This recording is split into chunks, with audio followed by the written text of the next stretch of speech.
I think Dr. Vikas, we should start, and sir can join in between since it's already 3:32.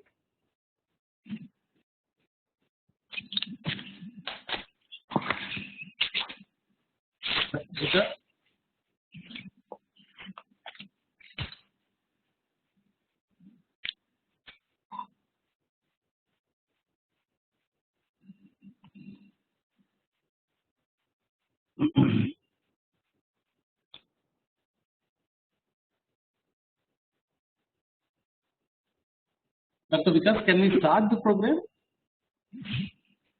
I think it's on mute. Okay, we are all online now, and participants are also being muted and online. Okay.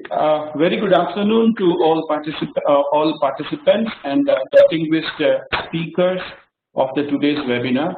That is on Mediation Today.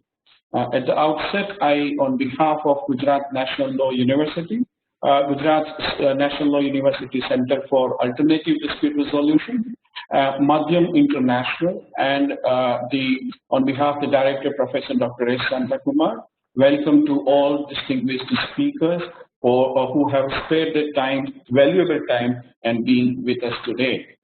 GNLU Center for Alternative Dispute Resolution was established in the year 2010, which earlier known as an ADR cell, with the aim to promote ADR mechanisms and to develop the skills required in the arbitration, mediation, and negotiation within the students' community. Since its inception, the center has been working towards raising the community and campus awareness of the value and potential of ADR, and has been constantly providing a forum for all queries regarding alternative dispute resolution in India and overseas. This is the first event with the ADR cell's new name, that is the GNLU Center for Alternative Dispute Resolution. Now let me introduce the speakers of the day. I start with our first speaker, Ms. Leila T. Olapalli. Ms. Leila is a founder of CAMP Arbitration and Mediation Practice Private Limited, a pioneer private mediation initiative set up in 2015 that seeks to promotion of mediation as a form of alternative dispute resolution in India. She is the founding coordinator of Bangalore Mediation Center as the most successful court-annexed mediation program in the country. She has also been audited mediation programs set up by the High Courts in the states of Tamil Nadu, Kerala, Punjab, and Haryana. Ms. Leila is on the panel of mediators of Singapore International Mediation Center, JIMC Kyoto, and ADR Center at Rome. She is certified mediator by International Mediation Institutions at Netherlands. I welcome you, ma'am, on the board for the discussion of today. Our second speaker is Ms. Sadhana Ramachandran. Ms. Sadhana Ramachandran is a Senior Vice President of Maadhyam International. She is practicing in the Supreme Court of India and trained mediator. She is an internationally accredited mediator of the Singapore International Mediation Institute. She has conducted mediations referred by a Supreme Court of India and the Delhi High Court. She has also been mediator trainer for lawyers in several high courts, Delhi Judicial Academy, and the Training the Trainers program conducted by a Supreme Court's Mediation and Conciliation Project Committee. By recognizing her work in mediation, she has been awarded by the Bar Association of India the first to the mediator for her contribution to the development of the legal profession in India. I welcome you, madam, on the board this. Our third speaker is Mr. Sriram Panchu. Mr. Panchu has in forefront of the mediation movement in India for almost 30 years and is an internationally recognized mediator. He has been instrumental in bringing mediation into India's dispute resolution system. In 2005, he set up India's first court-annexed mediation center at Madras High Court and has gone to assist the Supreme Court and other high courts to do so. He has been appointed by the Supreme Court of India to mediate significant public disputes too. Mr. Panchu joined Singapore International Mediation Center as an international mediator in the year 2014. He is a director of International Mediation Institute and is on the panel of senior mediators of national and international institutions. In 2018, the Bar Association of India conferred a Lawyers of India award. In 2019, he was appointed on the 3-members panel to mediate the Ayodhya Ram Janmabhoomi Babri Masjid dispute. He has authored 4 books, including recently published the Commercial Mediation Monograph in the year 2019. I welcome you, Panchu sir, on the board. Our fourth speaker is Mr. Niranjan Bhatt. So Niranjan Bhatt is the founder of Institute of Mediation, Legal Education and Development, that's called AMLED, and has been conducting training for mediators. He is practicing for the last 65 years. He was a member of the expert committee appointed by Mediation and Conciliation Project Committee of the Supreme Court to recommend the mediation legislation in India. He is a senior mediation trainer approved by the MCPC, Supreme Court of India. He was a member of Indo-US study team appointed by then Chief Justice of India in the year 1995. Mr. Bhatt worked as a founder president of Association of Indian Mediators for around 3 years. He was also appointed as a co-mediator for Assam-Nagaland interstate border dispute. Shri Bhatt has conducted mediation training programs in various education institutions, including Gujrat National Law University. I welcome you, sir, on behalf. Now, with this brief introduction of our all 4 speakers, I request to our Honorable Director, Professor Dr. S. Santakumar, to address the gathering. Sir, over to you. Thank you, Dr. Vikas.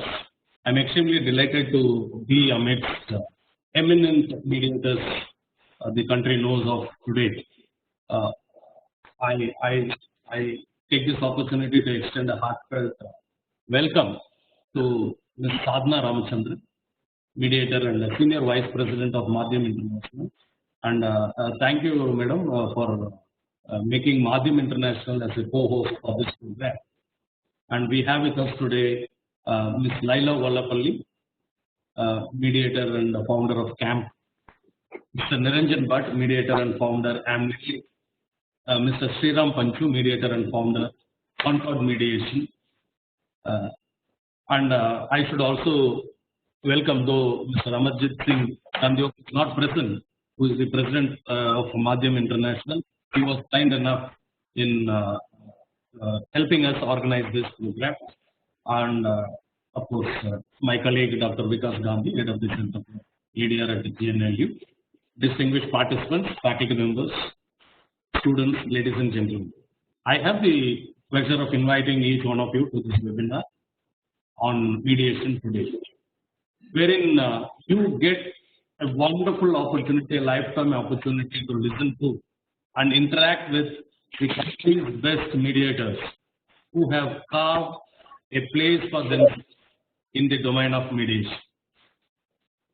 You all know that mediation is a way of resolving disputes by appointing a neutral third-party mediator to facilitate communication between the parties with a view to agreeing a settlement. The courts in the recent past have started strongly emphasizing the importance of trying to resolve disputes in mediation before pursuing a claim in the courts. So the object of mediation is to offer to the litigant public a speedy and satisfactory alternative dispute resolution process in certain types of civil cases. When the cases for negotiated settlements are referred to mediation, the benefits are twofold. All of you are aware of it. First, the parties find an amicable solution by means of this negotiated settlement.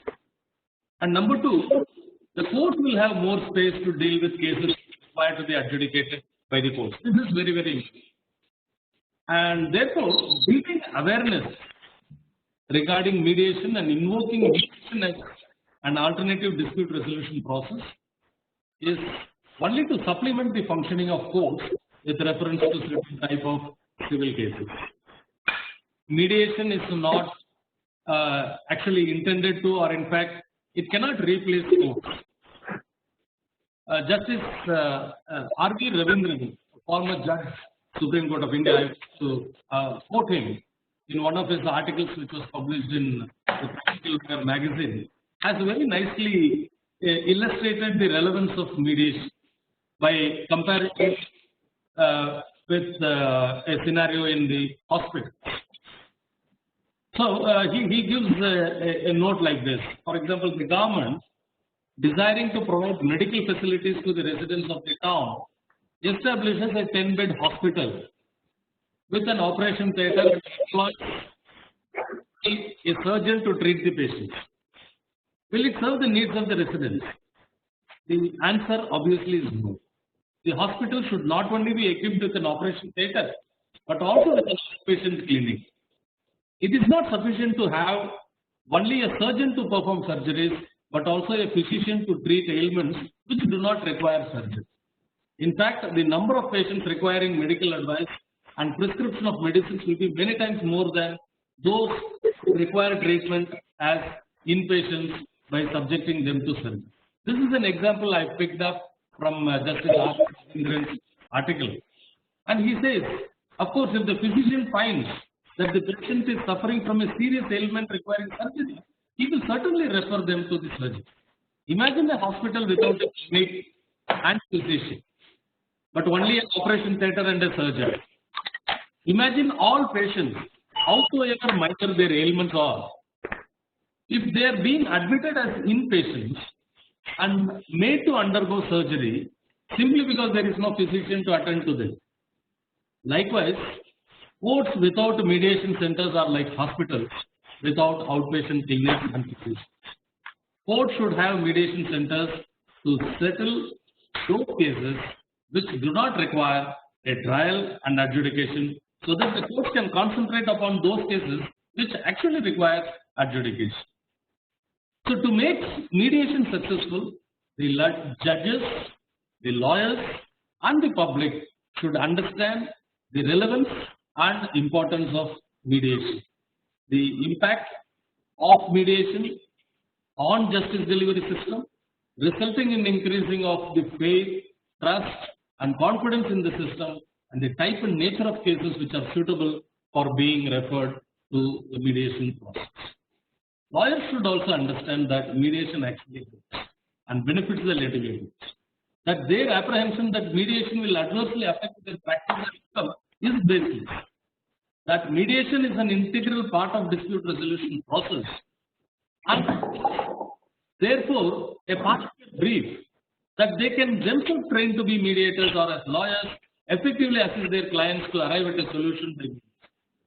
And that if a party gets satisfactory relief expeditiously, it builds up this trust and confidence in the civilized and legal methods of dispute resolution, and that only then, slowly and steadily, people will be weaned away from unhealthy and harmful extrajudicial solutions.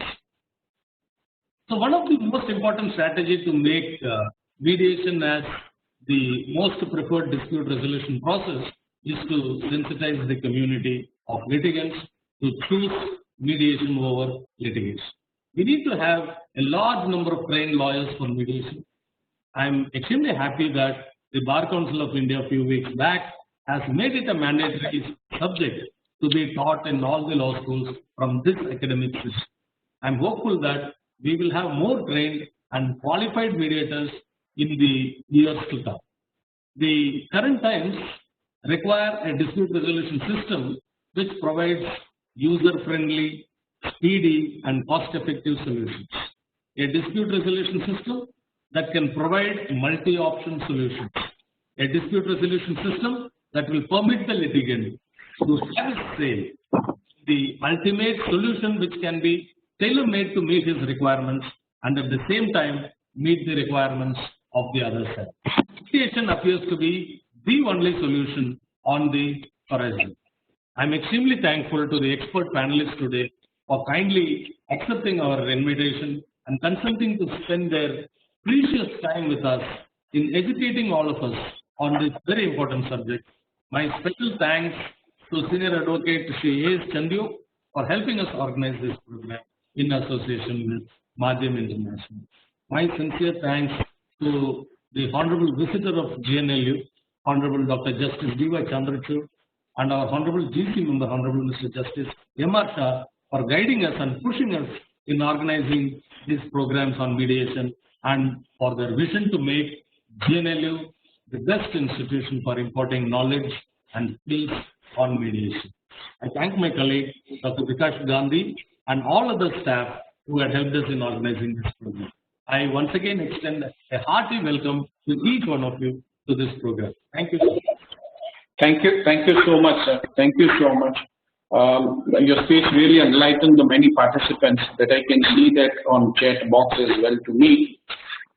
Now let us start with the technical session of today with the first speaker. Our first speaker is Ms. Leila Ulapali, madam, and madam will insight us with reference to promotion of mediation in India, issues and challenges. I request madam, you may please start the session. Thank you.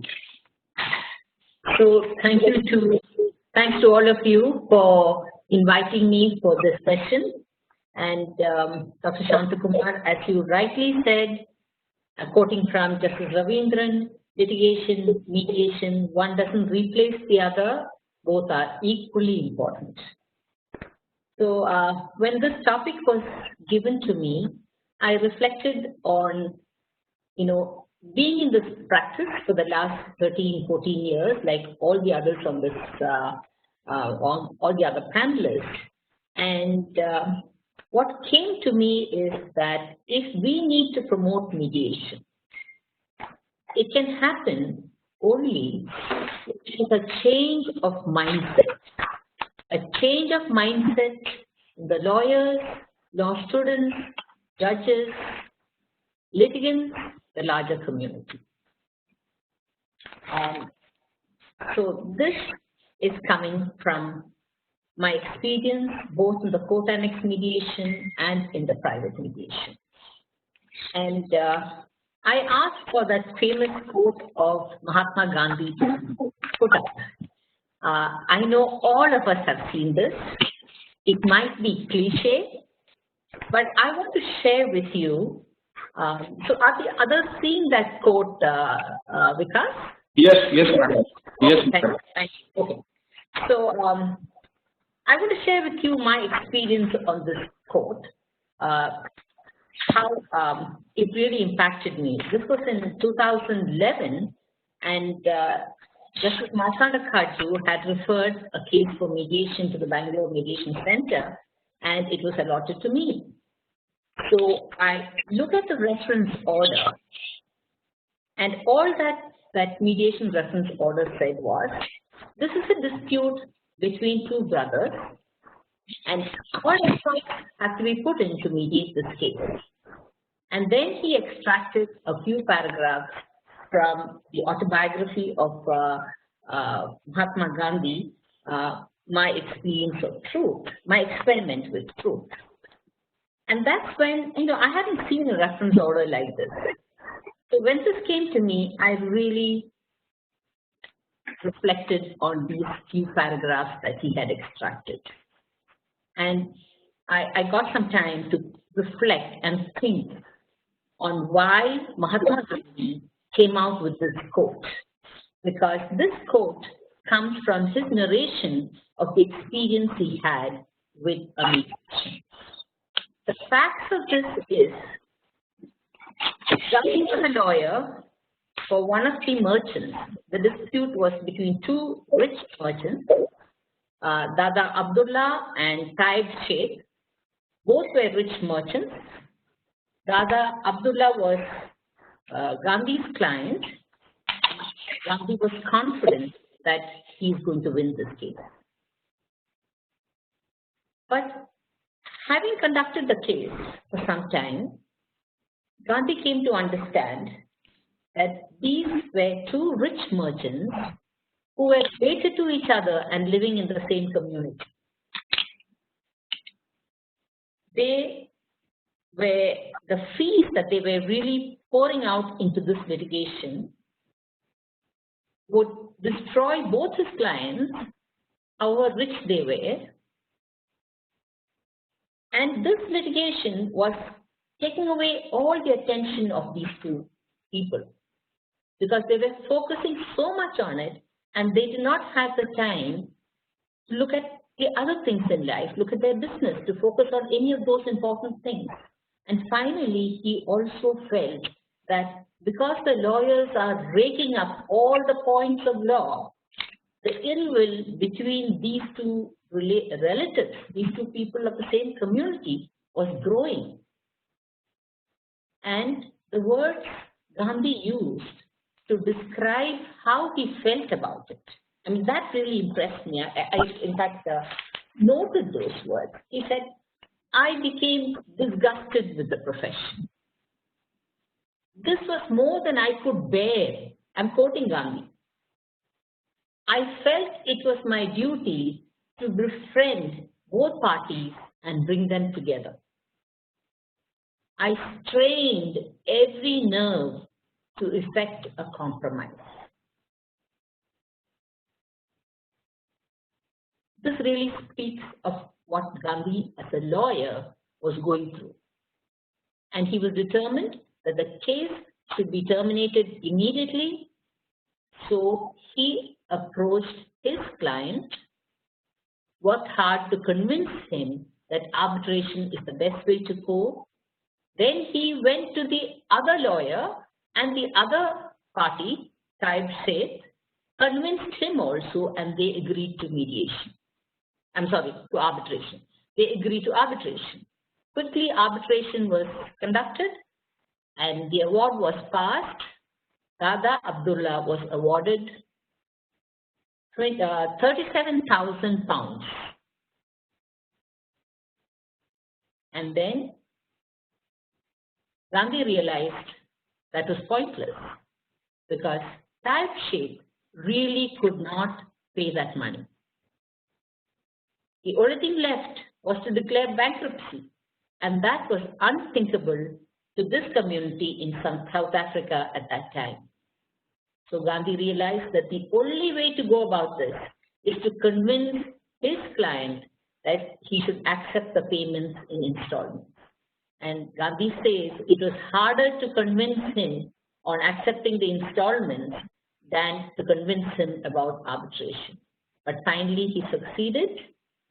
Both these people, their relationship improved, the money was paid back over time, and their reputation in the community went up. So this is the mindset that our lawyers need to have if we need to promote mediation. How many of us lawyers feel disgust when the profession is not getting relief for their parties? How many of us really strain every nerve to bring about a resolution? How many of us as judges pass an order with so much passion? The mindset of the judges, the mindset of the lawyers really matter to promote mediation. Now to come back to the case that I mediated. Here were two brothers who were living in a house together, the house that they built. And then they realized that they can't live with each other anymore. One brother approaches the lawyer, have the other brother out, the other brother and family. The lawyer files an eviction suit. 25 years go by. They reach the Supreme Court. That's when they are referred for mediation. They come to the Bangalore Mediation Center. I realized that both the brothers have died, one wife died, and the parties tell me, we are not interested in mediation. We have fought for 25 years. Now it's come to the Supreme Court. Why would we want to mediate? So I said, anyway you've come, let's see what we can do. Let's at least try and understand. Sit in for one session. They sat in for one session and they realized the release that they wanted was not an eviction suit. It was a suit for declaration of title. Another 25 years. What happened? Are our lawyers caught in a rat race? Are our lawyers in an adversarial paralysis? Adversarial paralysis. Is this what is happening? And let me really tell you, mindsets have not changed. Recently, a couple of months back, I mediated another case. It was an IP infringement dispute. And a senior scientist filed this infringement suit against 3 of the junior scientists. Few years went by in court, and as you know, IP infringement is a criminal dispute. The police are at the doorstep frequently. There is harassment. When they come in for mediation, the 3 junior scientists were really in despair. One of them had absconded out of the country. He went abroad. Another was on the verge of depression. And the third was a lady whose family was now insisting that she stops work because they cannot have the police at their doorstep frequently. We mediated, resolved. All parties were tremendously happy. And then I asked this lawyer, counsel, how do you feel? In such a short while we resolved this dispute. And I was amazed by what he said. He said, Madam, I spent 5 years in my law school being trained in an adversarial framework. I'm trained to win. Secondly, my clients engaged me to win. Thirdly, how do I make a name and reputation in the court? If I'm not seen arguing, if I go and mediate my case, how do I earn a reputation? Very valid point. But it just shows the mindset of our stakeholders. Looking back at the slew of reforms that we have effected over the last 2 decades to improve things, increase the number of judges, courts, pushing ADR, even ODR. The question that I ask, has it really served its purpose? Reduced pendency, increased efficiency? Has it really done that? And now with COVID-19, we're going to have thousands of cases waiting to enter the system. As long as our legal discipline rests heavily on the adversarial, on the binary outcomes, things are not going to change. Nobody can dispute that we are in disorder. We are in disorder. And I'm relying on the wisdom path which says, you start with order, come to disorder, and then we'll move into reordering. It's time to reorder. And I'm very happy that the first act of changing the mindset has happened. mediation has been made a compulsory course for our which conducted this big conference, surveyed 28 countries, and it was interesting. The finding was, among other findings, the clear finding is the most impact that parties, that have the best impact for the parties while they choose an ADR would be the lawyer's advice. How the lawyers advise their clients, that has the maximum impact. And the main challenge of the parties is lack of understanding of the different ADR processes. When the lawyers have an understanding, they are able to impact their clients. And the question that was asked was, what is the most effective way of improving the understanding? And the maximum vote came for the answer, educating law students and business school students. That would be the best way to create an impact. In fact, there was one more finding which where there was a dichotomy, and the dichotomy was that the parties expect lawyers to collaborate with them to navigate the different ADR processes. So the parties are expecting the lawyers to collaborate with them to navigate the different ADR processes.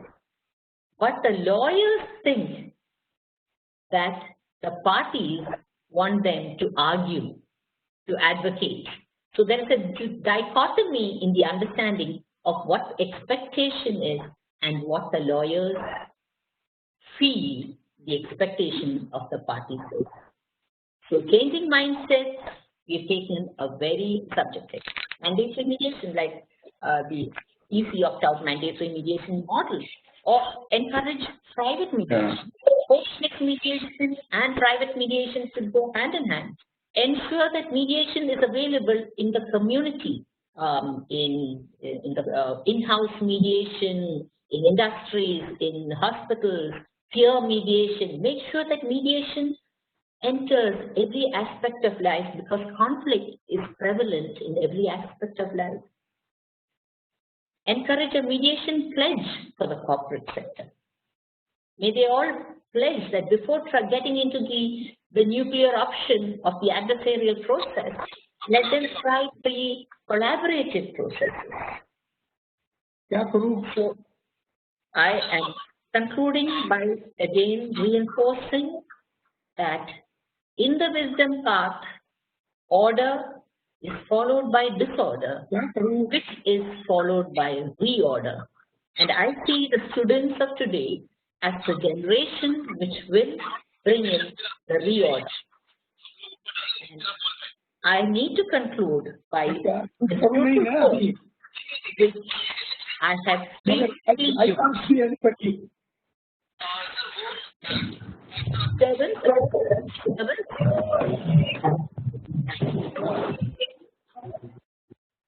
All participants, you kindly mute your mic, please. Madam, please go ahead, madam.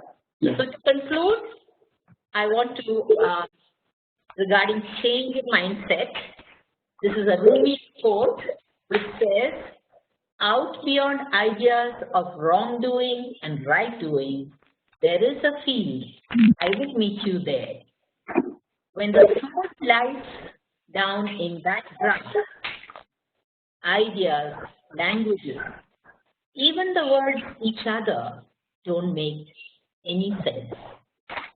For a world which is non-dualistic, which is not binary, will change the mindset, and then mediation will be promoted. Thank you. Thank you so much, madam, for your enlightening words and sharing your experience. Two things which I remember, you had touched the heart is that you change the mindset of of the litigants and the lawyers and the people, then mediation may get succeed. Satisfaction is must in the mediation. That's what the point, and the happiness has to be given a first choice when the resolve the disputes amicably. Mediation is rightly, madam, you say that it enters with the every aspects of life of the individual. So in that way, mediation, it's rather than alternative. It might consider that what justice said, Mohit Shah said that it is an appropriate mechanism to resolve the dispute rather than to consider it's an alternative way to resolve the dispute. With this remark, thank you once again, madam, for your enlightening words that would really fruitful to all the participants who are attending this webinar. Now, our second speaker, that what I request to Mrs. Sadhana Ramachandran. Madam is going to discuss on a very crucial topic that is about mediation and the role of education institutions, or you can say the law schools in India, specifically after these two very important legislation. One is the India has signed the convention, and then the BCI guidelines, as rightly suggested by Director Sir, that to make a mandatory course on mediation in the from the academic year 2020-21. So I request Ms. Sadhana Ramachandran to address the gathering and share their own thoughts to all participants. Thank you. Over to you, Sadhana, madam. Thank you, Dr. Gandhi. Can you hear me? Yes, madam. We can hear you, madam. Yes. Thank you, Dr. Gandhi, Professor Shanta Kumar, Professor Vikas Gandhi. It is my pleasure and honor to be part of this webinar, along with my guru, Mr. Niranjan Bhatt, and my very dear friends and leaders of the mediation movement in India, Laila and Shriram. There's been a lot that I have done, and I learned a lot from both of them, and my learning continues, if I may say so. Yes, Dr. Gandhi, it's a very important topic, and because it's an important topic, I'd like to start where Laila left, in a sense. She asked the question, has all that we have done in mediation so far really reduced the complexity? Yes. I think that's a very good question.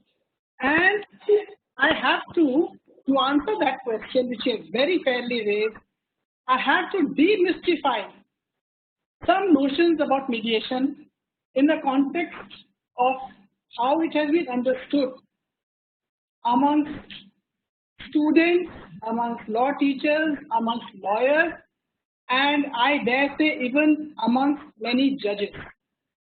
Now, if mediation is projected, or let me say if mediation is sold by the legal system as a means of reducing the burden of the court, as of clearing the backlog, saving time, saving money by not having to pay large fees, or even as a good tool to be used during the pandemic when the physical hearings are suspended, etc. Citizens who come to court justifiably will ask, and they do ask, why are we the sacrificial lambs for a poorly administered legal system? I have a right to go to the court. I have my constitutional rights under Articles 14, 19, 21. I have my legal rights under various statutes. I know what my human rights are. Why am I, therefore, being asked to be part of this burden of the court, to reduce the burden of the court? Why? And the answer is simple. We have not shown the citizens of this country, rather we have failed to show them that mediation is their right. It is not a obligation that they owe to a benevolent judge. It is not something which has been made like a casual reference for them. Or the court doesn't have time, so go mediate. Even under Section 9, though Section 89 of the CPC, though it doesn't really fully empower the parties, even there, wherever the court sees elements of settlement, the court is duty bound to send that matter to mediation. So it becomes the right of the parties and therefore the duty of the court. We have failed to project mediation as a right. And if the same citizen, same party were being told that no, you are being sent to mediation or you can choose mediation not because the courts are overburdened, but because in your case, this is the best forum. Because in your case, there should not be a winner or a loser. In your case, both parties must win, and that they must win on their own terms. In your case, mediation is the most powerful tool for real access to justice that you are doing unto yourself. In your case, mediation is the most powerful human rights intervention. If mediation is explained thus, then the reaction and the acceptance by the parties will be very, very, very different. There will be a sense of pride in it. And therefore, I think with the permission of my panelists, I would like to go back to basics. We have reached a stage in this country in mediation where we are discussing a lot of fancy nuances, particularly in terms of the new developments, and you rightly mentioned the Singapore Convention being a major one. But sadly, we often forget the basics. Like I said, we know our constitutional rights. When the parties come to us, we tell them, you should file a writ. In fact, in the language of the parties, often they'll say, writ laga denge, we'll file a writ. Suit dal denge, ma'am.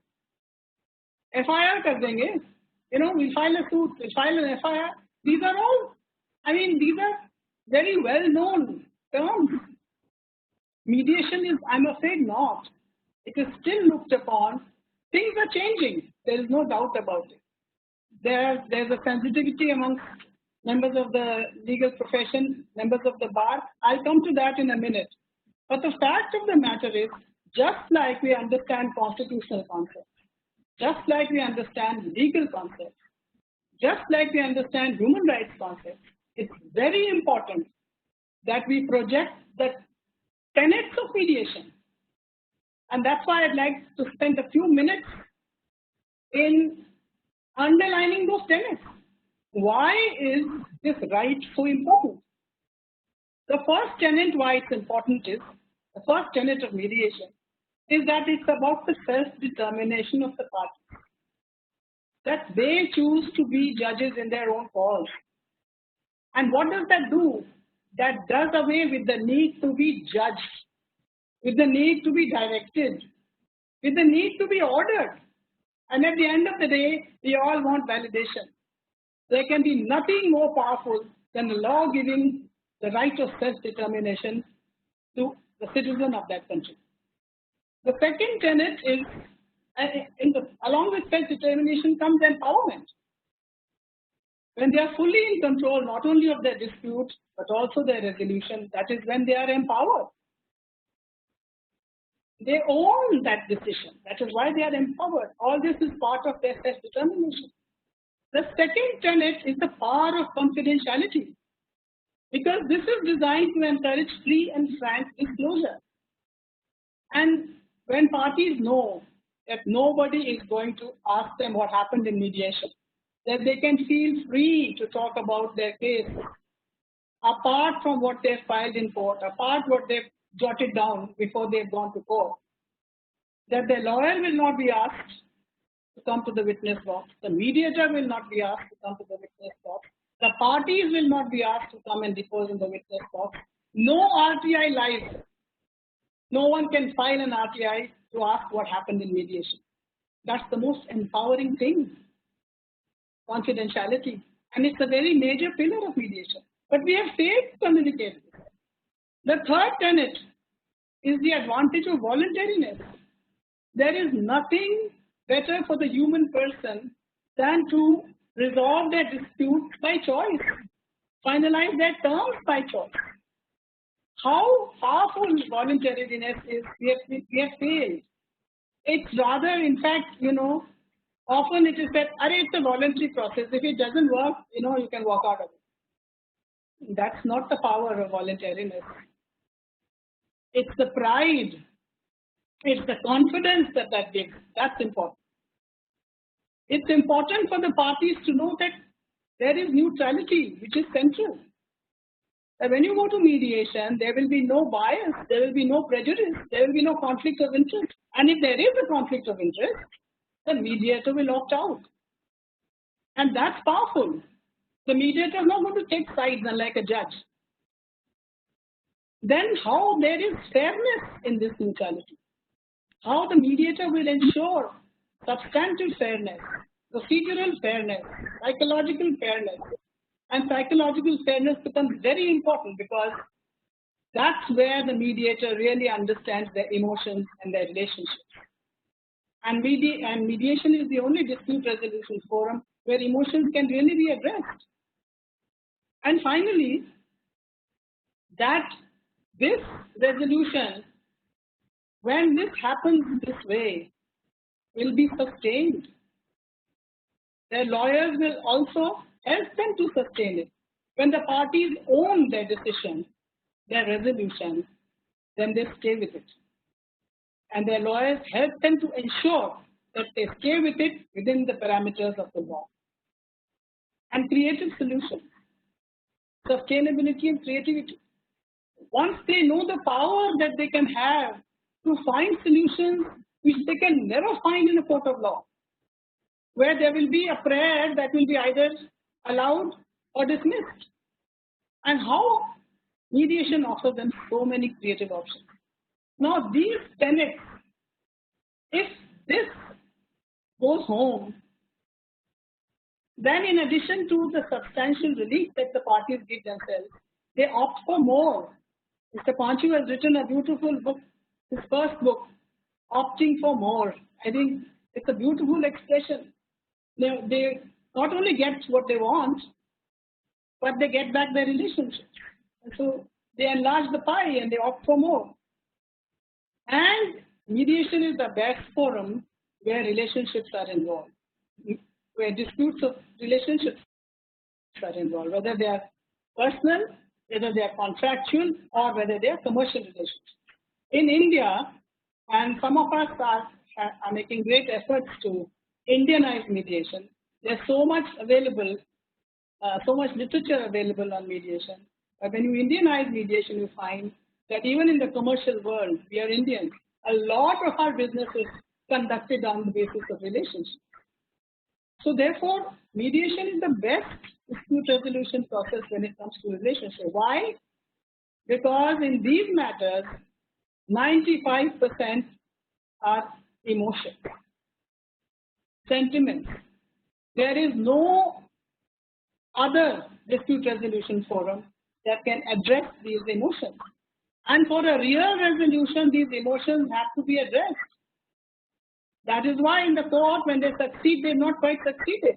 And when they have failed, of course, they miserably fail. But whether they have succeeded or they have failed, they've lost relationships. And the human aspect of the dispute has gone unaddressed. So therefore, this is important, and I want to say that in the context of GNLU and all the law schools. It's very important for our students to know there are tenets of mediation, just like there are tenets of constitutional law, there are tenets, different statutes. It's only then that the power of mediation will truly be felt. Now coming to the notification to our council, I'm very happy that mediation has been made compulsory, and I'm also very happy to find that Negotiation also finds a place among modes of dispute resolution, but as a mode of dispute resolution, whereas negotiation for a law school must be the basis of mediation. We call negotiation the mother of mediation. It's when negotiations fail that parties need to go to a third party neutral. So I'll come to a few suggestions which I have on the syllabus a few minutes later. But the other thing which I'm happy to find in the notification is that there are traditional mediation practices in India that have been recommended for study. It is very important for our students to know, for example, that mediation started here in India in the Vedic times, 4,000 years ago.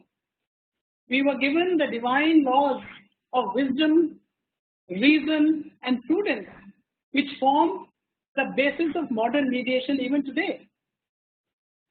That in the time of the Dharma Shastras, the concepts of justice, equity, and good conscience were used by those tribunals set up then. And the two important concepts of voluntariness and participation came then. It's important for participants, for students to know that during the Mughal period, we had Birbal's integrated problem-solving approach. 2,500 years ago, the Buddha advocated, look at the future, don't dissect the past. These are all essentials of modern mediation. You know, and then came, of course, 200 years of the British rule, and we lost a lot. We gained a very good legal system, but we lost a lot of what we had already. And so I'm happy that that is being included in the syllabus, and that the two examples that Leila gave us, those are the stories that need to circulate. Those are the stories that have the power of mediation. It is only in mediation, in my experience, to give you 3 examples from 3 different jurisdictions, only in mediation that a couple divorced is sent by the judge before whom they appear for quashing of their 498 petition after the divorce has been granted, and a brilliant judge sends them to mediation to reconsider their relationship. And to cut a long story short, they realize why they had signed on the mutual consent divorce, and they remarried. We had another interesting case of remarriage where the girl said, well, the Delhi High Court is my parental home now. I want to be sent off from here. So the mediators bought her a sari, they bought her, they brought sweets, somebody found the Shehnai to play, and our judges actually blessed her and went right up to the gate to bid her farewell as she went back to her husband's home. It is only in mediation where in an intellectual property dispute, the suit for damages, the plaintiff realizes the product of the defendant is so superior, and the two of them forget that and go on to become business partners for the next 15-20 years. It's still continuing. It's only in mediation that in a labor matter, where trustees are not allowing the workmen to even to meet the CEO, who doesn't even know that a matter has gone to mediation, that the mediator intervenes, and they've succeeded. Yet they want to fold their hands and tell him, we don't want to fight. We've succeeded in the industrial tribunal. Now they are before the High Court, matter goes to mediation. And when they're let in, there are tears all around. And that's how emotionally the matter is resolved. And he says, they are my children. So these are the examples and stories that are important for us to read. What I'm also happy to find, perhaps which is even more important than mediation made as a compulsory paper for law students, is that there is a compulsory study of conflict. It has been my constant refrain at every training program, especially when we conduct one credit courses for fourth year law students, that we have all chosen a career in conflict. We judges and lawyers, we've chosen conflict to spend the rest of our life in, but it was never taught. Now I believe in some law schools there were some rumblings of conflict being taught, but for a career in conflict, conflict must be a subject compulsorily taught. What is it? How do we transform it? How do we address it? Finally, how do we resolve it? And whether it's litigation, arbitration, mediation, conflict becomes an extremely important aspect of the study of mediation. Then I'd like to just say a few words on the teaching methodology. Those of us who have been actually teaching mediation, we all know that, and one of the schools where we've been coming is Nirma. It is the Nirma University in Ahmedabad, and the College of and UPS, University of Petroleum and Energy Studies in there, where the interactive role play that is now being recommended by the Bar Council is what we've been using. Another issue that comes often when students choose mediation as an option, as an option subject, now of course it's been made compulsory, is that as a career, there are three schools of thought. Don't look at mediation until you've done some years in litigation. It's only then that you'll appreciate mediation. School of thought number 2 says, do both simultaneously, because then you'll get a comparison. School of thought number 3 says, go straight into mediation. And the new developments that are happening are pointing towards mediation being opted for as a profession, and therefore perhaps a time will soon come when students may have to go straight into mediation. Another debate which students should be aware of is the debate between domain knowledge and process knowledge. There are two schools of thought that to be effective as a mediator or in mediation, the process expertise, not just the process knowledge, is important. It doesn't matter what jurisdiction comes to you, commercial, matrimonial, labor, service. What's important is you must know the process. The other side says that's not enough, because the way laws are changing and growing, there is so much specialization happening.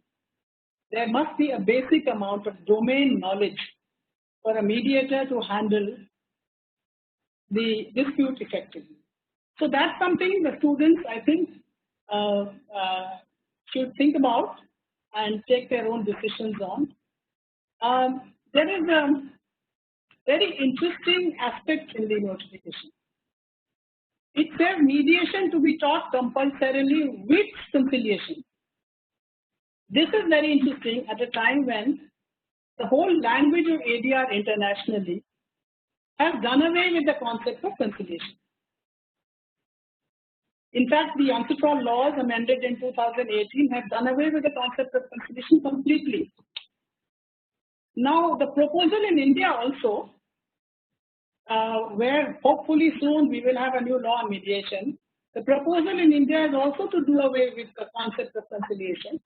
The question is whether immediately or in some time to come. So, we are awaiting the new legislation. So it will be interesting to see how this pans out, mediation with conciliation. Then a couple of points I want to make about how important it is for non-law colleges also to be trained in, students of non-law colleges to be trained in negotiation mediation. We did a pilot project in Delhi University in Miranda House, and it was very well received.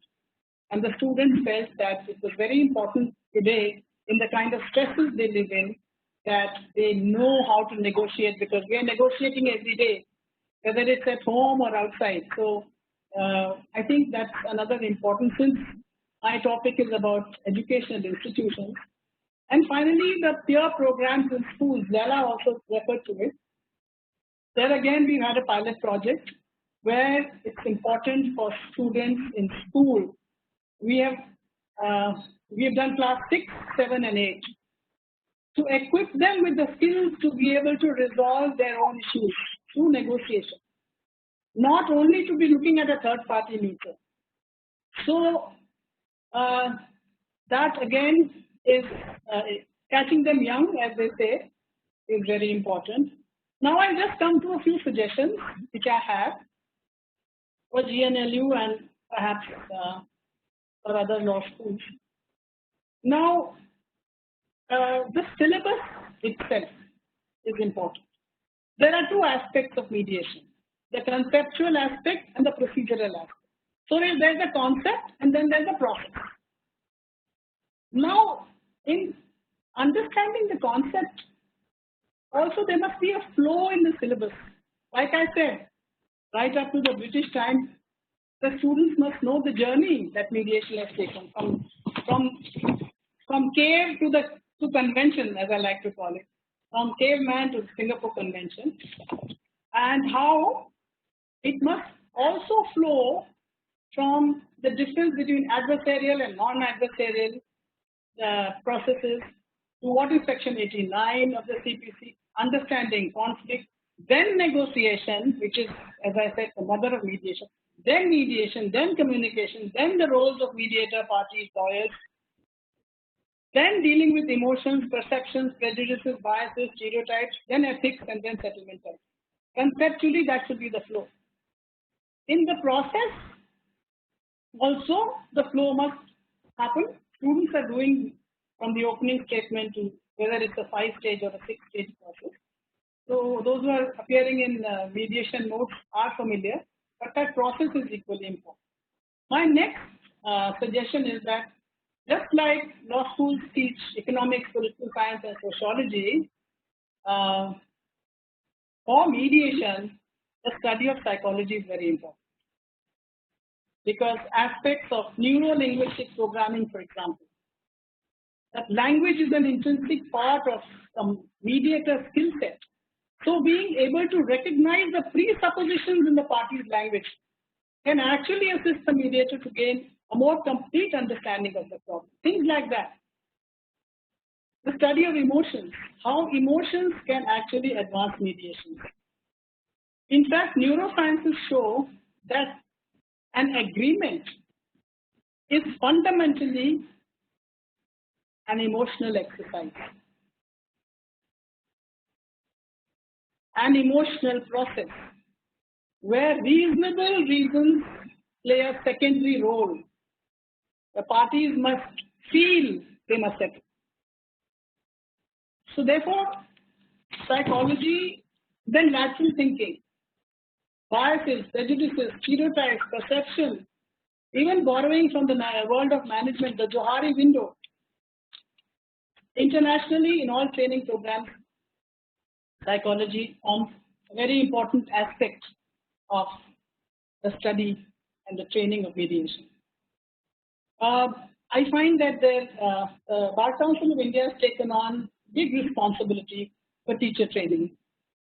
Now, it's very important that the teachers also combine their training with hands-on mediation experience. Now, that can be tricky. That can be a bit of a challenge because mediation is a confidential process. How far internships are possible or how far teachers can really enter the mediation room probably is a matter that will need to evolve over time. We have been having internships with students. The Bar Council also recommends, but it will be a bit of a tightrope walk between confidentiality and the internship. The teaching methodology, which has been recommended, a quarter of the 45 hours would be devoted to practical exercises and role plays, is what the Bar Council says. My personal recommendation would be much more than a quarter. And then, of course, The assessment methodology will have to be different, because if mediation is taught differently, if it is taught more dynamically, then you have to assess it more dynamically. And the final point that I want to make is, which is missing from the Bar Council notification, and that is that a very important corollary to the teaching of mediation is the teaching of mediation advocacy, because that is where our students will first go. When they pass out as lawyers, they will first start appearing in mediation as counsel or assisting senior counsel, assisting their seniors. So how a lawyer must change his hat when he comes out of the courtroom and goes into mediation is very important. And we use, for example, de Bono's 6 thinking hats to actually explain the process to mediators. So mediation advocacy is a course which I would highly recommend. With that, I'd like to end here and look forward to being about many more sessions with particularly the students and the teachers. Thank you very much. Thank you, madam. Thank you so much. You have focused on a very crucial and very important aspects, and to the education institutions and then the law schools across India. If some of the points that which you have mentioned, I want to just mention it so the participants also can cross-check what they had listened to. Your speech includes the mediation and initial stages. Mediation is the right of the citizen or a litigant, from where you started your address. You more emphasis on Section 89 of the CPC, by which it is a matter of the right of the litigant or a party, rather than simply to consider it's a duty of the court to choose any of the modes mentioned in the Section 89. Very important point which you had highlighted is about we generally forget the basics, and because of forgetting the basics, we are not on the right track so far as the mediation to understand the mediation process. The point which you had more emphasis on the right to self-determination, why mediation can be considered as a matter of right, and for which you have drawn an attention on the self-determination and the process, that is the autonomy, and it makes empowered to a party to resolve their own disputes by exercising their autonomy to select a mediator or to appoint a mediator in the subject matter or a dispute. Very noted point, madam, is that 95% of the the emotions are addressed in the mediation, and categorically the percentage which 95% of the the emotions generated in the mediation process, it's obviously can be considered that how the mediation is able, the tool is a tool to resolve the dispute. So far as the syllabus is concerned, madam, you had focused on the traditional practice which the BCI has come up with the syllabus, and it has been more emphasized by the BCI, which we appreciated, that the traditional practice of mediation is recommended into the syllabus. And since Indian practice has been recognized in the document, in the syllabus. More important part that you highlighted that BCI has included and appreciated, that the study of conflicts is an essential part, and teaching methodology, which is very important for the education institutions, that interactive role play. Now that would be the one of the criteria of teaching methodology for the professors and the practitioners. I think the practitioners and the professors has to join together and then can take up the call. A point which emphasis on that theory and the practice, by explaining that the two aspects of the mediation, how to teach, that is the concept and the process, by which you had explained that how the important role of the trainers, like the panelists that we have today, that in teaching the mediation into the educational institutions. Study of psychology is an important criterion that has been emphasized more. And lastly, but not the least, is that teaching mediation advocacy, which is an important part for the discussion in the discussion today.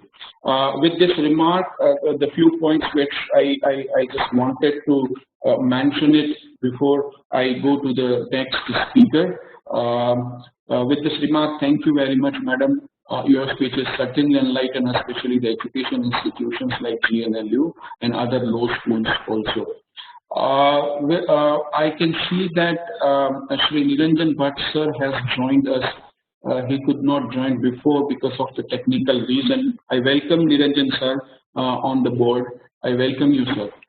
Now, if we move ahead with our third speaker, that's Mr. Sriram Panchu. Sir is going to discuss on the future of mediation in India and expectations. And then I request now, sir, to discuss the issue. Over to you, Panchu, sir.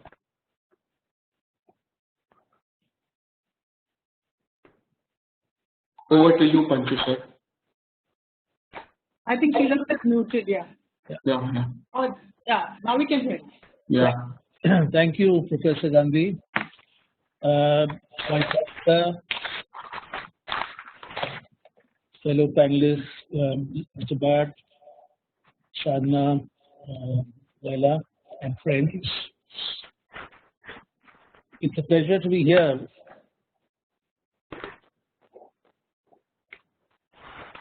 And I'm glad that the Gujrat National Law School is organizing this, because over the last few years I've come across some very bright young people in the legal field who are from this university, who are doing very good work in mediation.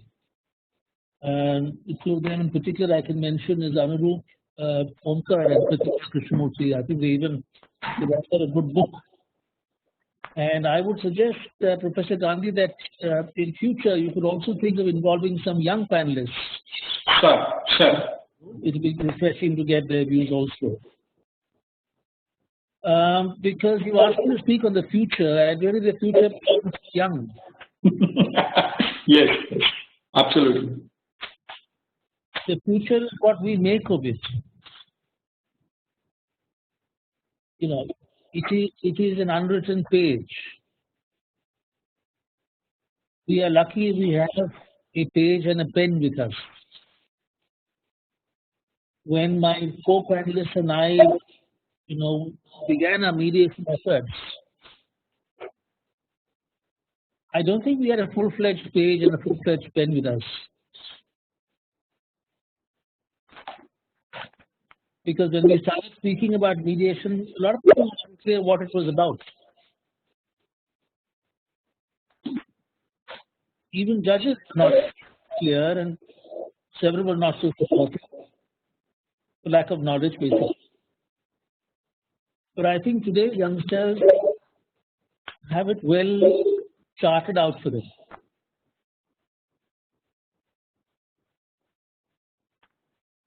So I want them to realize, there is so much opportunity out there now. And the opportunity is just going to increase.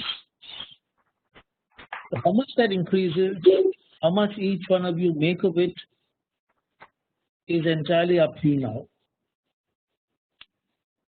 Which school of thought you go by, as Sadhna said, how much of mediation you incorporate into your practice.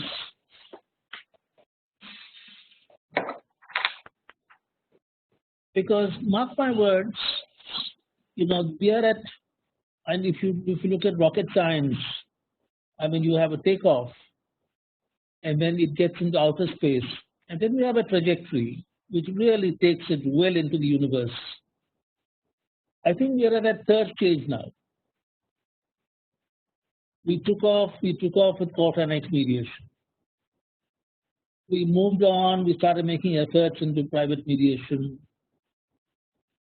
But there are 4 developments of late which have really, I think, really laid, a supersonic capacity for mediation.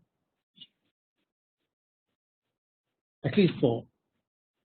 One is, an acceptance now, I think, in the business community that mediation is the desirable way. A lot of things flow down, and even acceptance of mediation flows down. The Singapore Convention, by which now there is an international convention saying that a mediation agreement is enforceable in any part of the world where a country is a signatory to the Singapore Convention and is enforceable without difficulty. Means that you have resolved for business the one big difficulty they had when it came to mediation, saying how will they enforce it? Now it is the easiest thing in the world to enforce a mediation decree. 100 times easier than enforcing an arbitral award or a litigated decree. And that has started to filter down. The receptivity of business, therefore, to mediation, compared this year to what it was before, is much, much more. Point number two.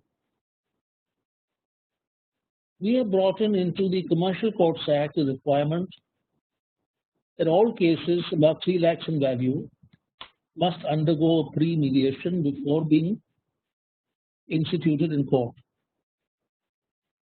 The effectiveness of this has been diluted because there is an opt-out where they said that if you require an urgent interim order, you don't have to go through mediation. But it is not difficult to tighten that up and to provide that after you get the interim order, you must go to mediation, which will basically mean that every commercial cause must go through mediation. Now just imagine the impact of this. I mean, Sadhana was saying that mediation is not appreciated for what it is, and I think she has a point. But I think sometimes we lose sight of the fact that we have just come 20 years into this process, and we are talking about alternative processes which are hundreds of years old. Now, if you told somebody in the early 90s that in 30 years' time, you will have a new process which is the opposite of adversarial process, but you have to cross that process before you go to the adversarial process, nobody would have believed you. Because the adversarial process is so strongly linked to what we think is a justice system. But today, this is what we are coming to. That unless you try mediation, you will not be allowed to enter the court.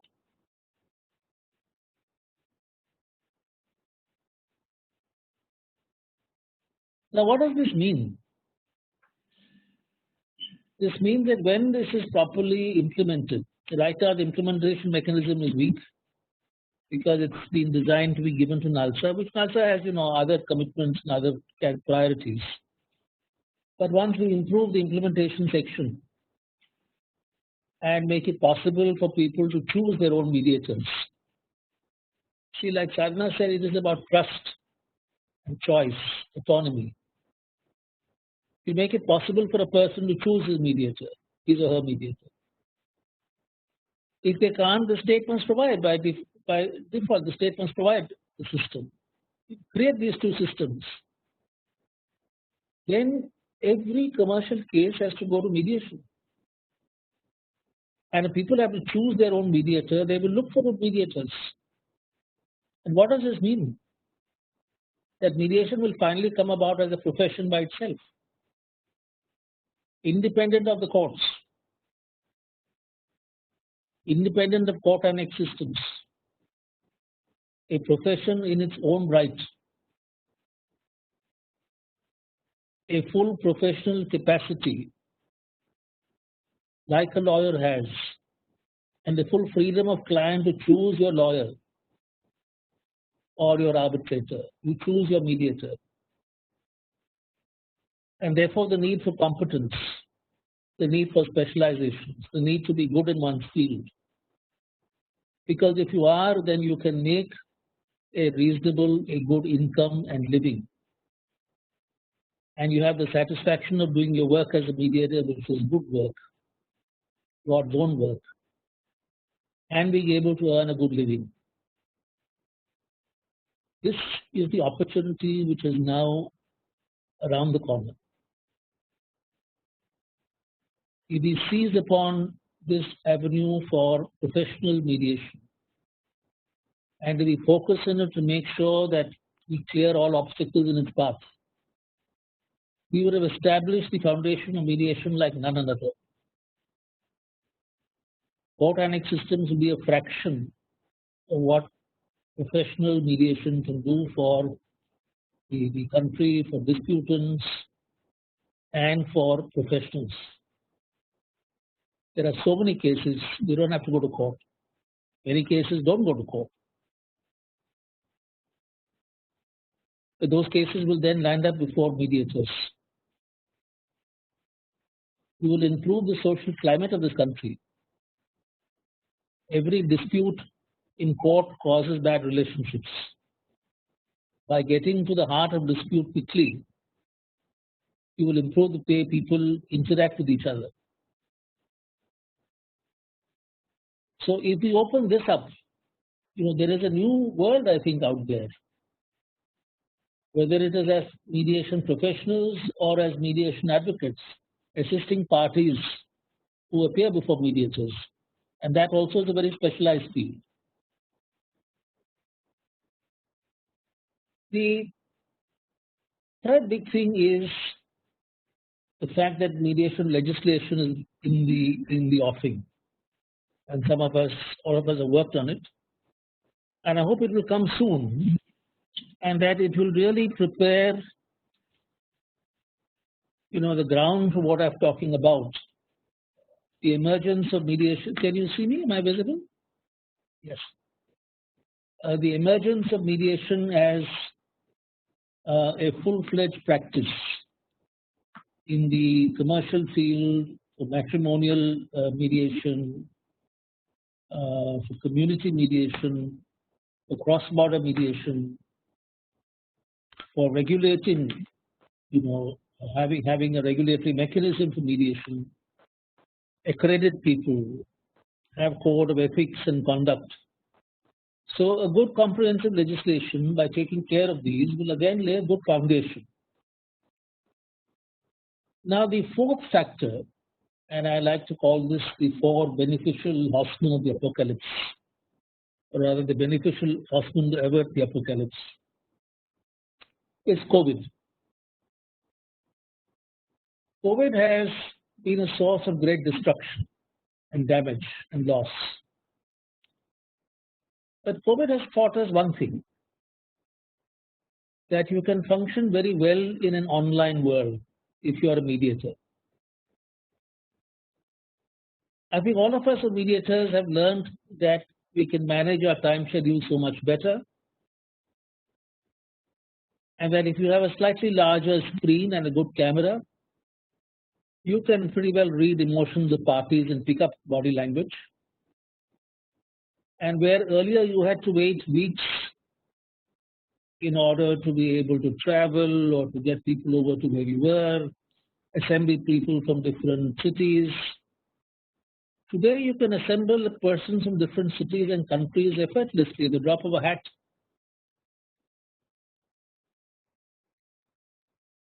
So in terms of mediation, online is simply, I think, the answer. It is making mediation so much more comfortable, easy, and it also, I think, provides for litigants who are going through emotional stress a measure of comfort and security in able to talk from the safety of their homes, instead of having to meet an opposing party raising high emotions on the other side of the table. So I think this is another factor aiding mediation. I think all these factors are coming together, I call it carpe diem. Carpe diem means seize the day. And this is a time really for mediators to seize the day. Because if you look at the entire spectrum of legal dispute resolution, the courts are reeling under difficulty. They're too heavy, they're too cumbersome, they have no idea how to deal with this kind of pandemic and the circumstances under which it is difficult to enter public spaces. Arbitrators, ever since they decided to be more like more judges than anything else, have always had difficulty commanding public esteem and confidence. I've rarely heard people, talk effusively about arbitrations. And there are ways in which we can combine mediations effectively with arbitrations, so that at any given point or at convenient points, a case in arbitration gets turned over to mediation to see whether it can work. So this is a time for mediation. So the future, as I said, is what we choose to make of it. And there's much that we can make. I want to come now to this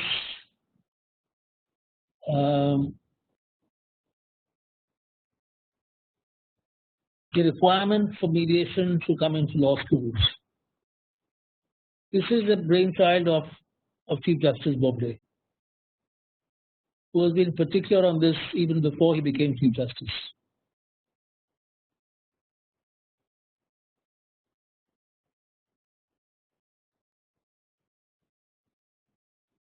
And I'm happy that the center that we have started in Chennai, under the guidance of Honorable Justice Venkatachalya, has been entrusted with helping the Bar Council with his effort.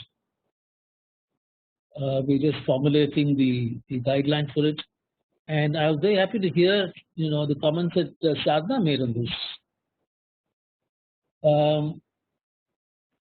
especially the points about mediation, advocacy, and several other points. And what really makes me happy about this effort is that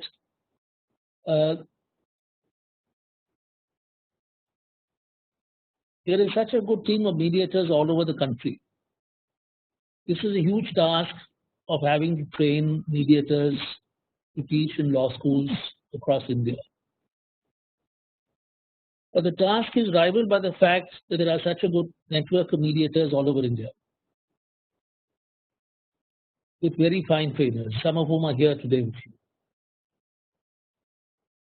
All of them, mind you, have far more training credentials than I do. And therefore, I think it is something that we will be equal to putting together, good faculty, a good training, good practical observance, and I would also say mentoring. Sometimes we just stop with training. We should go further and mentor.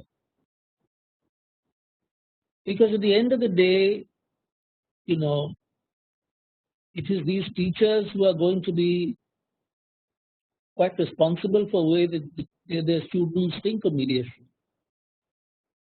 Whether they think of it as a drudgery, one more subject to study, which is useless, or we're actively imbued with the spirit of mediation, and it's something they want to keep with them in their careers. Whether they go on to be lawyers or advisors in organizations or mediators or work with government.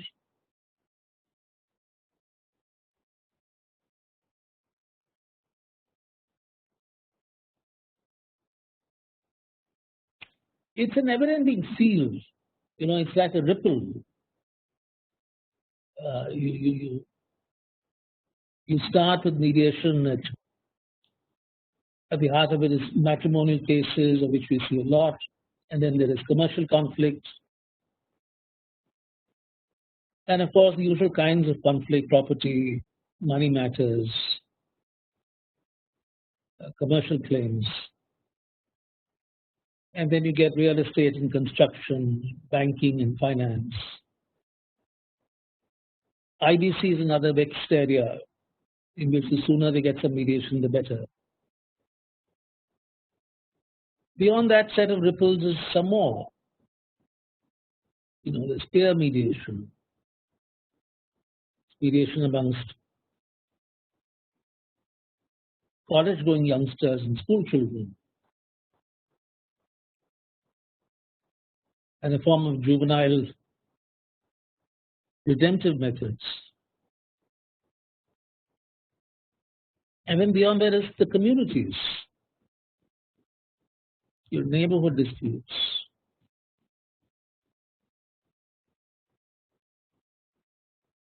communal clashes. Look at what happened in Hyderabad some time back. Some politician's son puts up some inflammatory poster, and at the end of it, people are left, dead and wounded. All because we don't have a system by which senior members from one community can speak to senior members of the other and say, look, take it down with an apology. If you build up a mediation capacity in communities, which is something that Mr. Bhatt knows that we did in Assam and Nagaland. We had to deal with a border dispute of 500 square kilometers between Assam and Nagaland. And 500 kilometers, mind you, is the length of that border, up to down. For political reasons, we couldn't effect major demarcations or changes in the border lines. But what we did was to set up a system of peace committees comprised of Assamese and Nagas, and we empowered them and gave them official recognition in official facilities. And those committees have kept the peace, because each time there's an incident, they reach across, they both go to the affected areas, talk to people, and keep the peace. So where you lost hundreds of lives between 1960 to 2011, you've hardly had a clash, a loss of lives since then. So this is the capacity. You empower people, you bring this into their lives, and then you must then see, the magic that unfolds from that. So I end with what I started. The future is here, the future is with us. It's what we make of it that matters. And good luck to everybody. Sometimes I envy my young friends. You have so many years of active, life and mediation ahead of you. I look back with gratitude on the years I've been given, but I have a slight envy for the years we have in front of you. Thank you, Dr. Gandhi. Thank you so much, sir.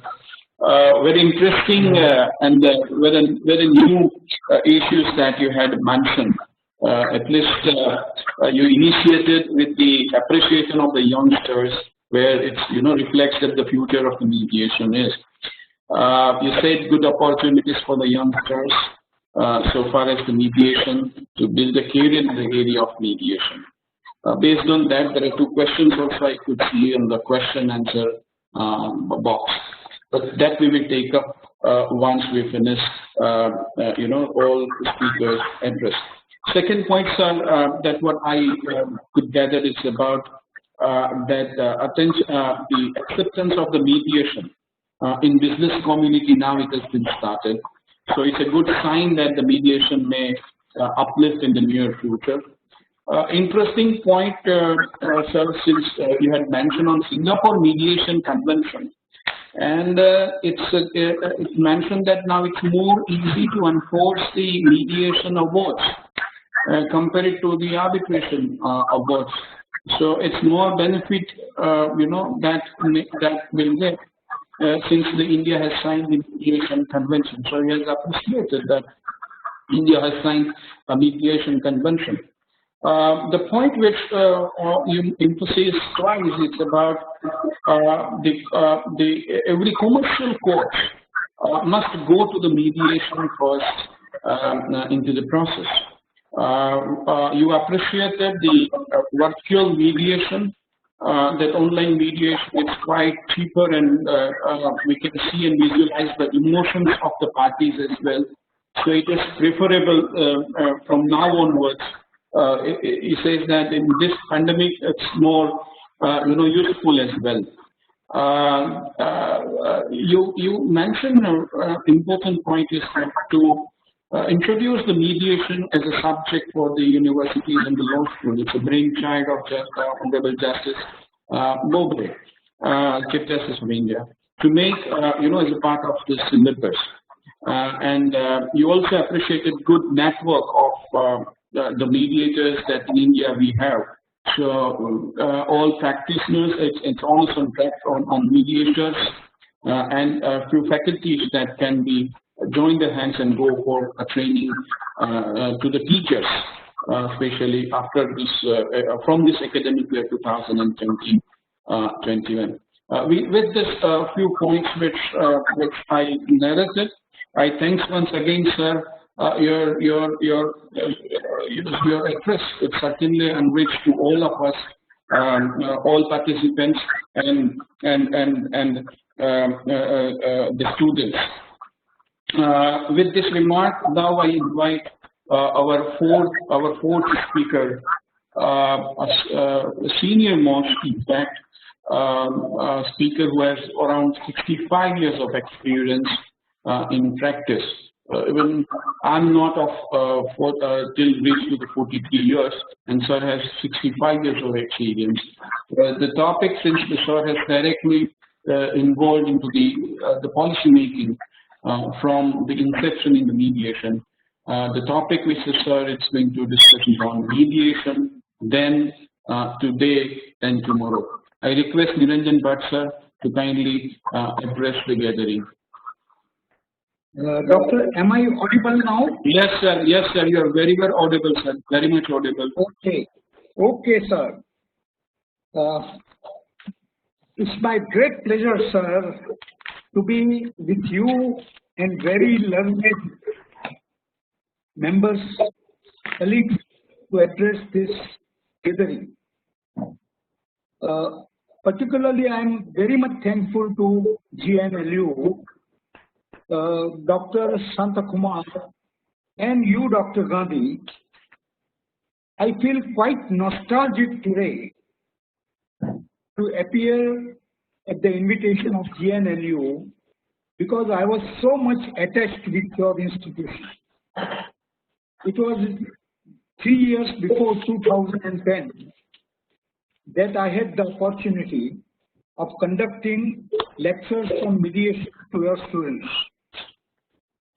It was again a great pleasure in 2010 when GNLU undertook to train lawyers of city civil court in mediation. And I remember we had 4 weekends of 3 days each. That was the longest training program arranged by GNLU for lawyers of Ahmedabad. At that time, I remember Sadhana had come to also address the students. JP Singh had come, and one gentleman from USA, Mr. Raja Bihari, had also come. So it was very interesting to think of GNLU once again, and you have given us this opportunity not only to speak and share our views, but to enable all the 4 of us to meet again. It was a long time that since we had not met and heard each other. In fact, it's such a great pleasure to listen to all the 3 predecessors of mine who spoke so important points, and particularly about the future of mediation. In fact, we all feel that the future of mediation can be rightly addressed by Sriram, with whom I had a lot of opportunity to work together, also with Sadhana, who has been attached with many educational institutions, and therefore she would be the right person to take up the university education in mediation.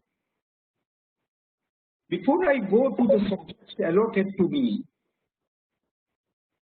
I would like to say that people must understand the difference between bilateral litigation in the court of law and in mediation. People know that when they go to the court of law, there is a strict procedure to be observed.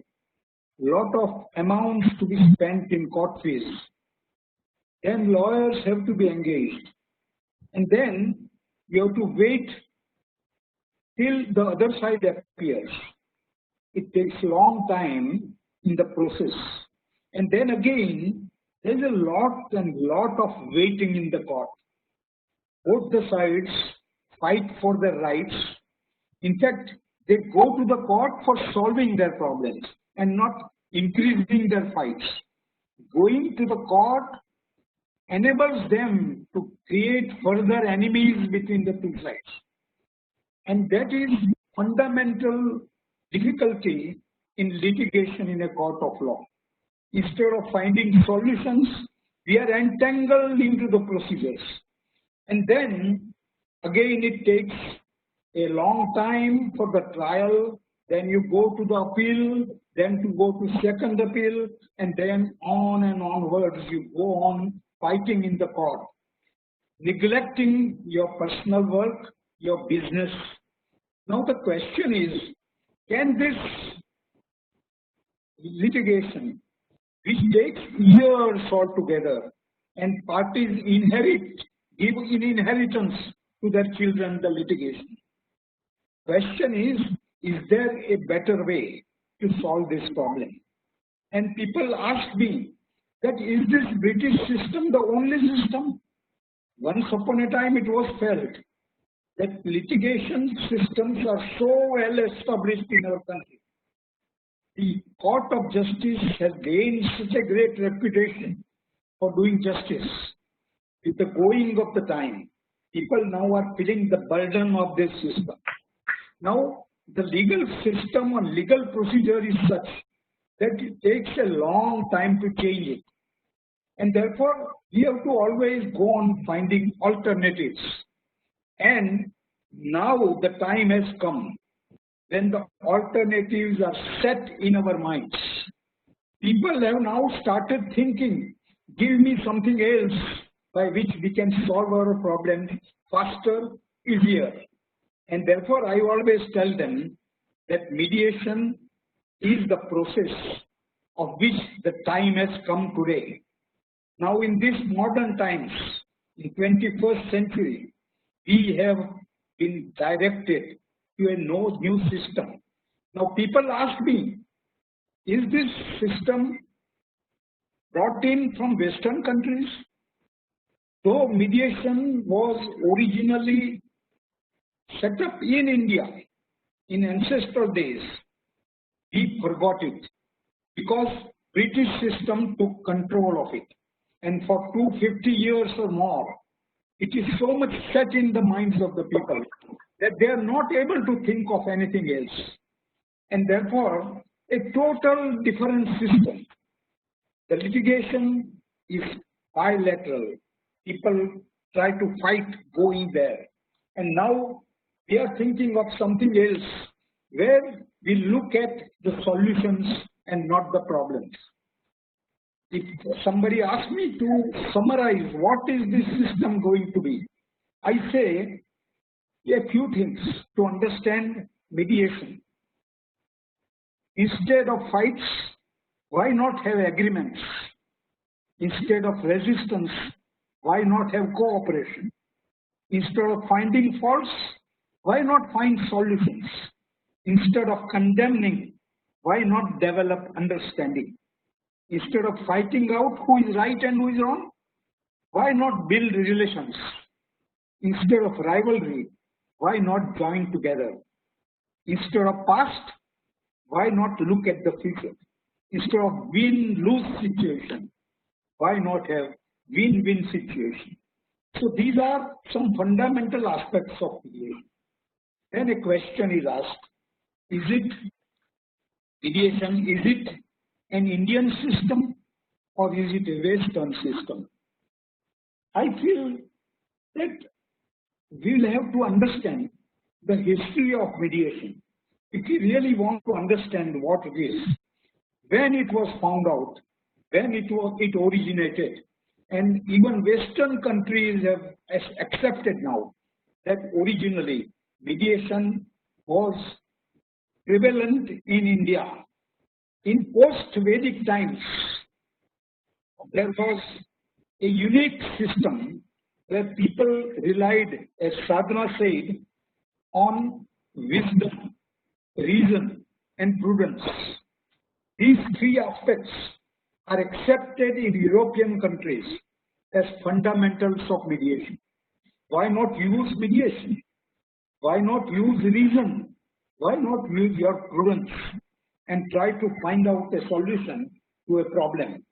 Therefore, in those Aryan times, Aryans were unsophisticated people.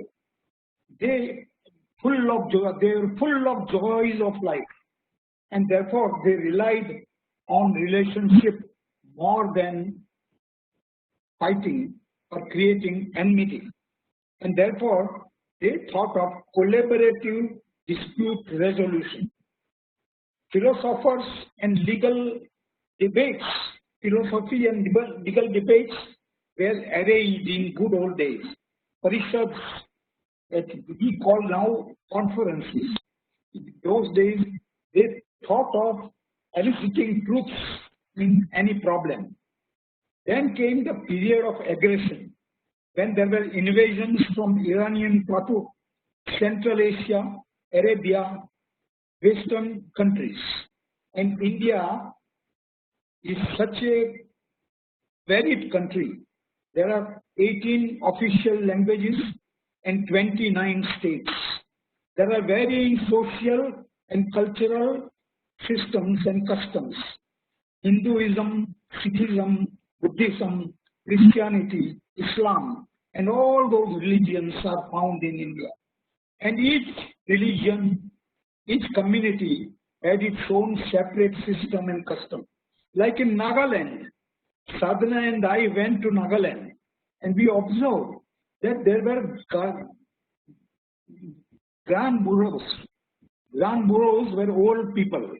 Whenever there is a dispute, they would run down there and on the spot try to resolve their problems. Such social customs should be the origin of mediation. And therefore, then came the era of Dharma Shastras, then current usages and practices and customs were formulated to find out solutions. There was young Rishi Muni, Yagnavalkya.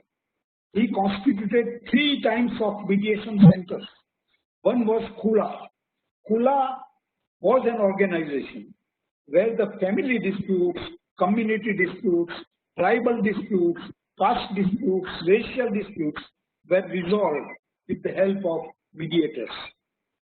Then there was another system which was called Shreni, where artisans used to gather together and resolve their problems by voluntary methods.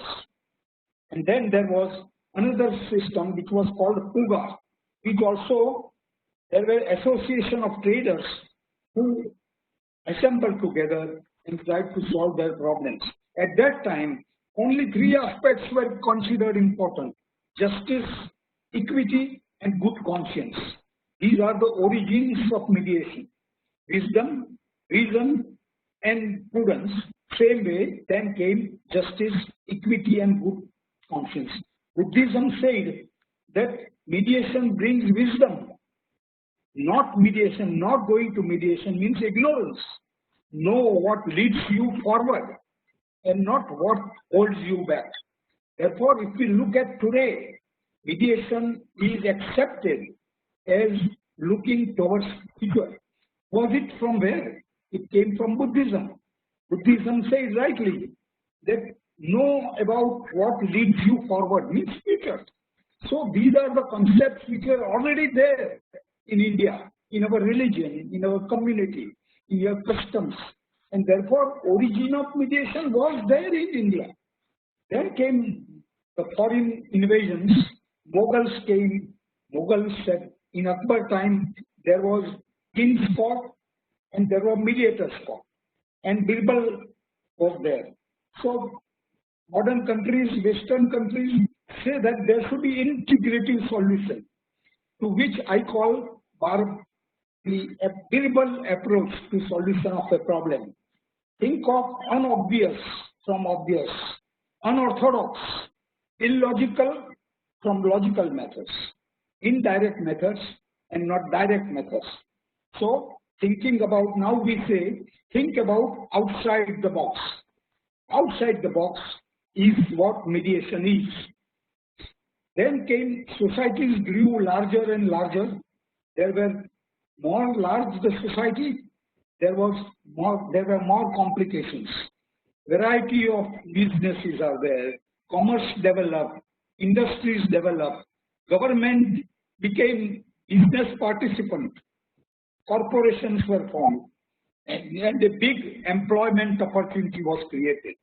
So that brought with it employment dispute, and therefore there were so many vast spectrum of disputes that courts were overcrowded. There was clogging of cases. People would go to the court, come back in the evening, go tomorrow again, then go again, and then long and long belated delays in the litigation. That was thought over all over the country. In the United States also, there were lots of litigation problems, and therefore the expert jurists, legal jurists met together in 1976, which was called Pound Conference. There was one gentleman by name Mr. Pound. He called this group together and they started thinking.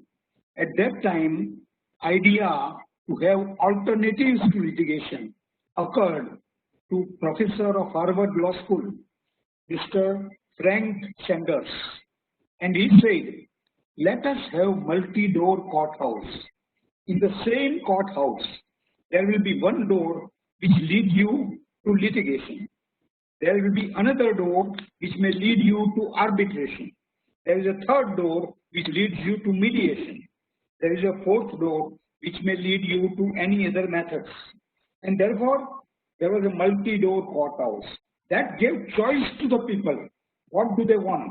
Where do they want to go for solution? Do they want to rely on the decision of a third party, or they want to retain the decision making with them? And that is the difference between mediation and litigation. In litigation, a party parts with their right to decide, whereas in mediation, parties retain their right to decide. But two peoples, when they fight, or when they have differences, they always need a third party. And in India, third party is always ready. Sometimes people feel that it is interference by third party. But really, third party becomes very helpful. And that third party is a mediator. Now, the Western knowledge has come into being, and the great analysis of disputes and solutions have been made.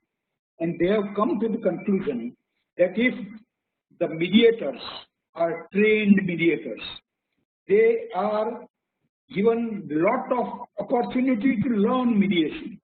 Now, people say it is so easy to mediate. Old-time lawyers say that we are mediating every day. But that mediation system is a crude method of mediation.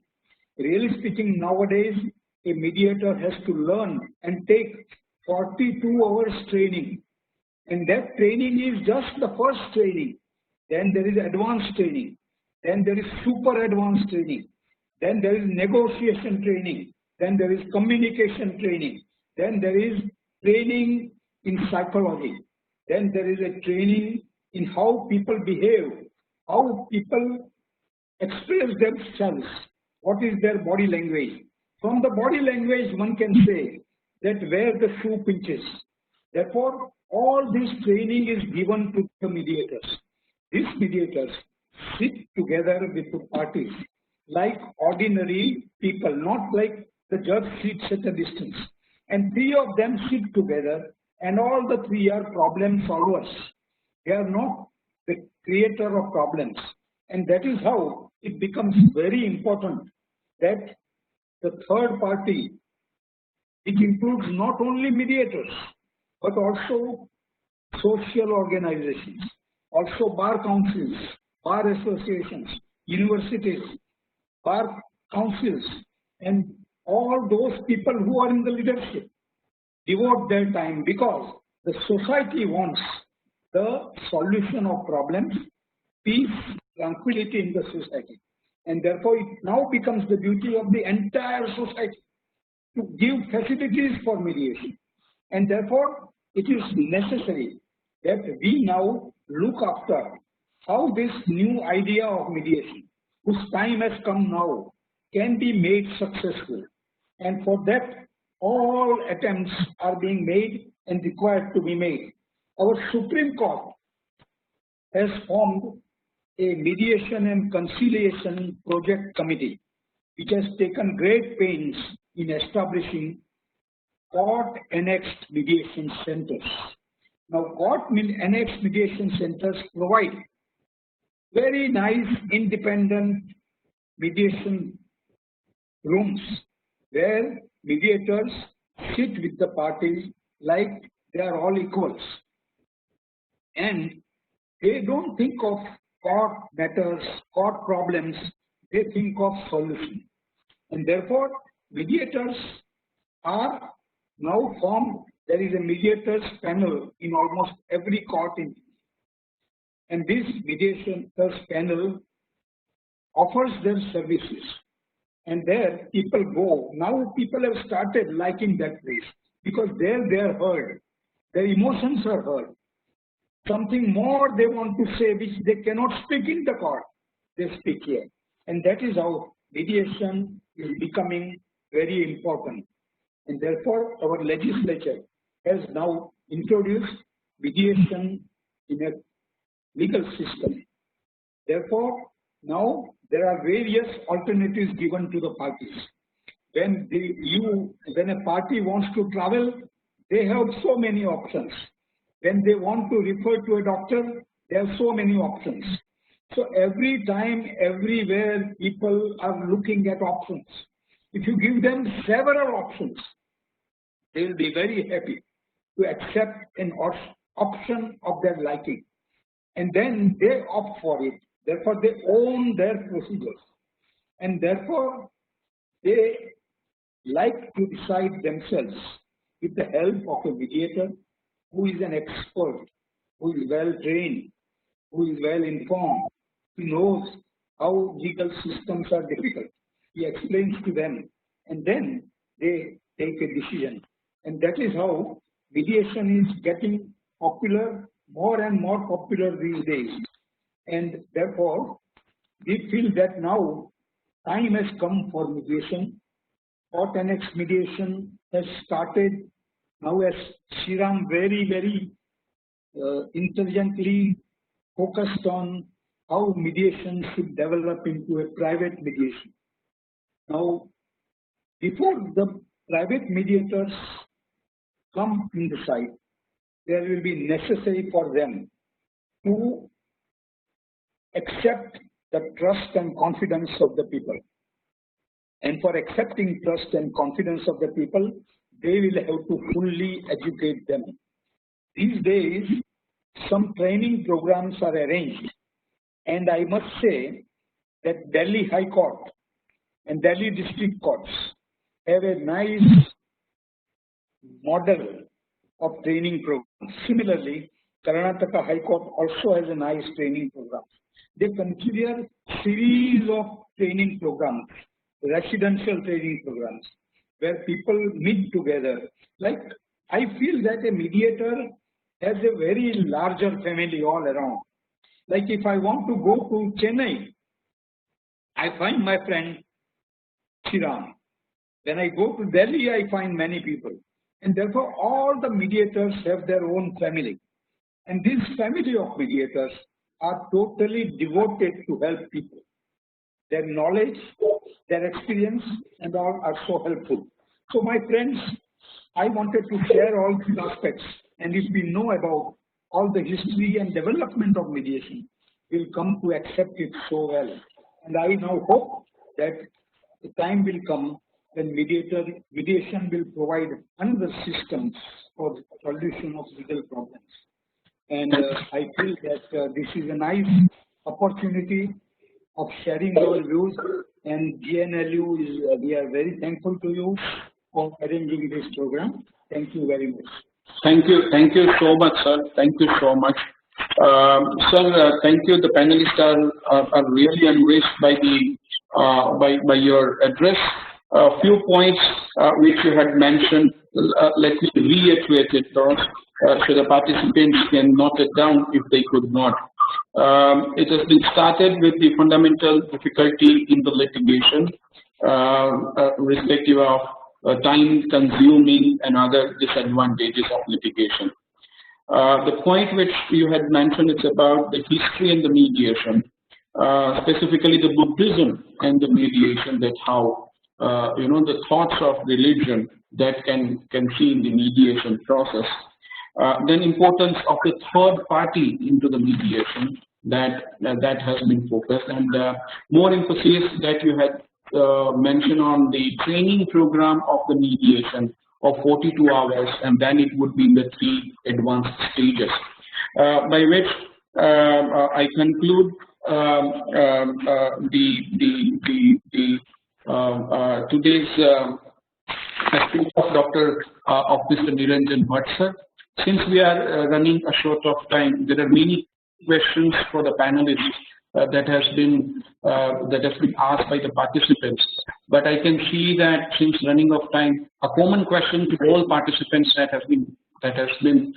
could you please recommend the mediation training centers in India where they can get accredited as a mediator and then start their own practice as a mediator. I request, because it's a common question to all participants, honorable panelists. So I request that the question which has been asked is that recommend the mediation training centers in India. Sir? Panchu, sir? Yeah, see, so far as mediation training centers are concerned, actually there are no separate training centers as far as I know, but it is always the court system which arranges the training programs. Okay. Now, every court has a different model. Like some courts have judges mediation, some courts have lawyers mediation. Now, mediation centers can be, or training centers can be started in law institutions very easily. And I feel that Bangalore Law School,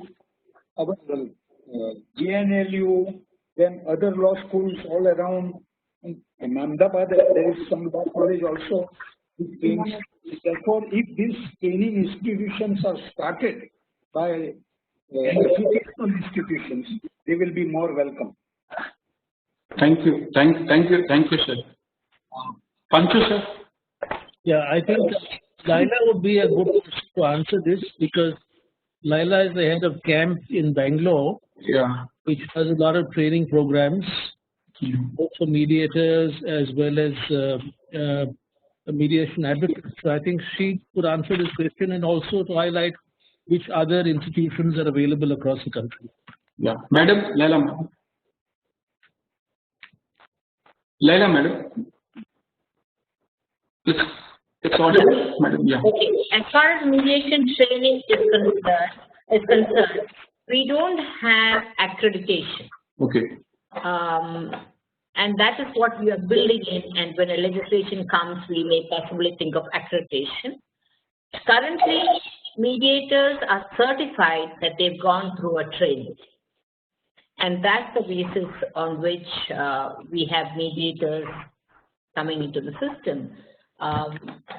We have different people offering mediation training programs at camp we have collaborated with Edwards Mediation Academy of California, and we offer that training on an online basis. Then IIAM in Kochi, they have a 40-hour training program. These are the two that I know of. Sometimes in camp, a couple of times in the last 2-3 years, we have conducted a 40-hour training program, but now what we offer mostly is the online training program. Yeah. Dr. Gandhi, in MLEAD, there is one institution called MLEAD in Ahmedabad. Yes, yes, sir. Yes. MLEAD has been organizing training programs off and on, depending upon the people registering for the training. Yes, yes, yes, yes. Sadhana, madam, you have a take a call. Yes, we at Maadhyam are organizing several online training programs now. Apart from lawyers and judges, one training program for Srinagar lawyers and judges just got over. There's another training program that just got over. So if there is a request from the next people, or when we schedule the next training program, this is a good idea that for young lawyers, they can have a special training program. So we are doing it online, and as Leila said, there is no accreditation. Yeah. Only a certification just now. But hopefully when the new law comes, it will have in place some accreditation, or it will lead to accreditation. But we also do online training. Madam, by asking this question, it seems that they want to build a career after having a training in mediation as a mediator. And whether he can be recognized mediator once the advanced training program and other trainings if he has undergo it. That's what he wants to, the main concept behind this asking question was this. Yeah.